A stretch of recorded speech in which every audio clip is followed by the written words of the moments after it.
Thank you, Mr. Speaker, and I want to thank all those that have engaged on the discussion here today.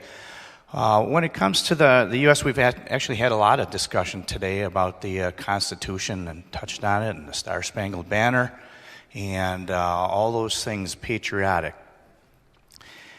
And when I came in to the State Assembly and raised my hand and took the oath of office to uphold the U.S. Constitution, the state Constitution, I took that very seriously and actually began more research in the Constitution, because there's no way I'm a constitutionalist scholar, that's for sure.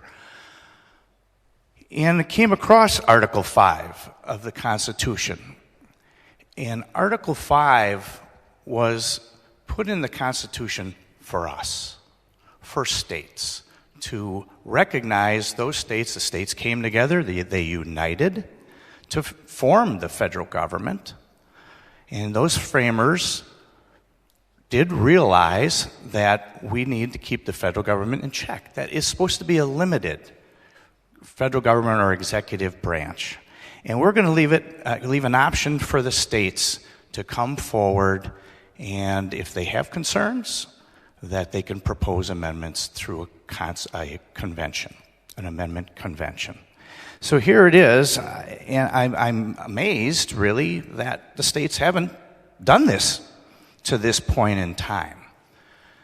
When we look at some of we heard about some of the amendments that are there, and some good or bad.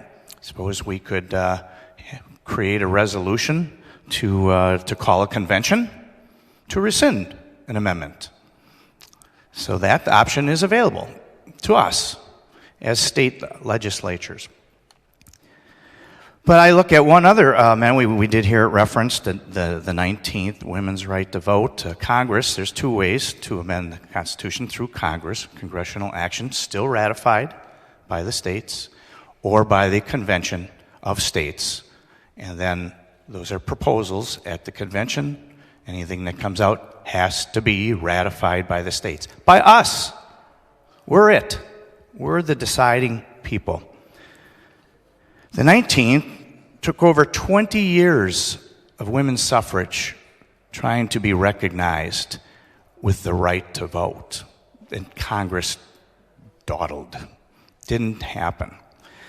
Until finally, after, I guess, 20 years of pressure, they did act and brought that forward. That's 101 years ago.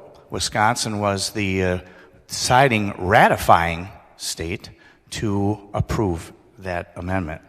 And now we have that. But 20 years of effort on individuals, appealing to Congress, don't know what they did with their local representatives, but I think there was an opportunity there for states to come together and could have got that done and recognized women and have the right to vote. We have that opportunity now. 15 states that have moved this resolution forward. It's really an application to Congress. When it reaches 34 states and Congress is compelled to call the convention, I would have a feeling that if we get towards that number, Congress might get really busy, really fast, because they're going to see, well, the states are making noise, those pesky states, and they're interested in a balanced budget. Imagine that! Balanced budget, just like they got to do at home. Term limits, that's scary. They're telling us we've been hanging around too long and not getting it done. And term limits are enjoyed by a large segment of the population, Democrat and Republican.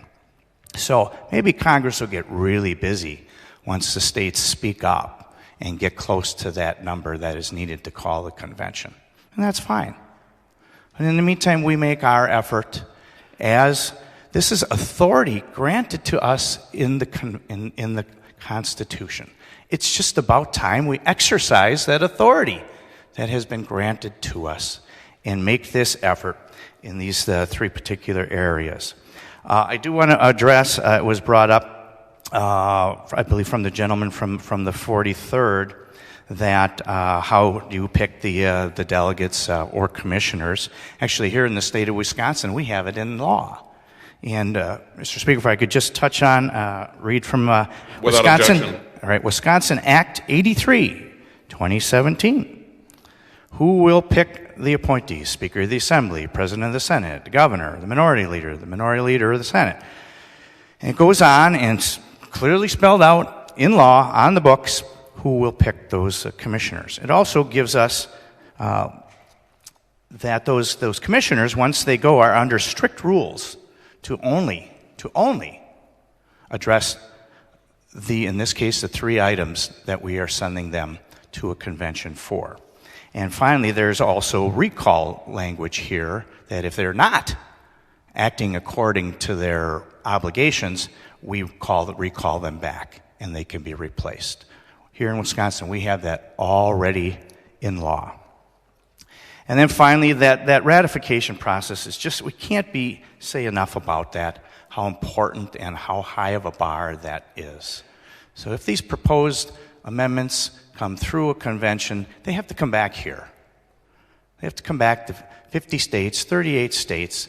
Both houses have to approve and to ratify. So turn that around. It only takes 13 states, one house in the 13 states can scuttle the whole process.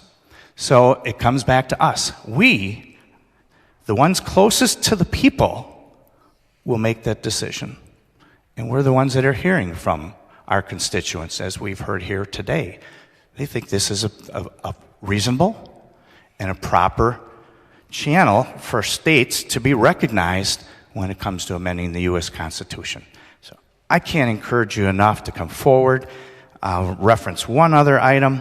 Our Democrat colleagues brought together in 2011, and there's 4 members in this body today that voted for a resolution to call a convention.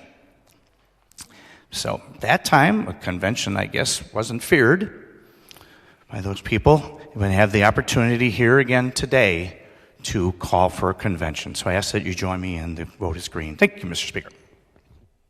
Question is, shall Assembly Joint Resolution 9 be adopted? A roll call has been requested. All in favor of adoption will vote aye. Those opposed will vote no. The clerk will open the roll.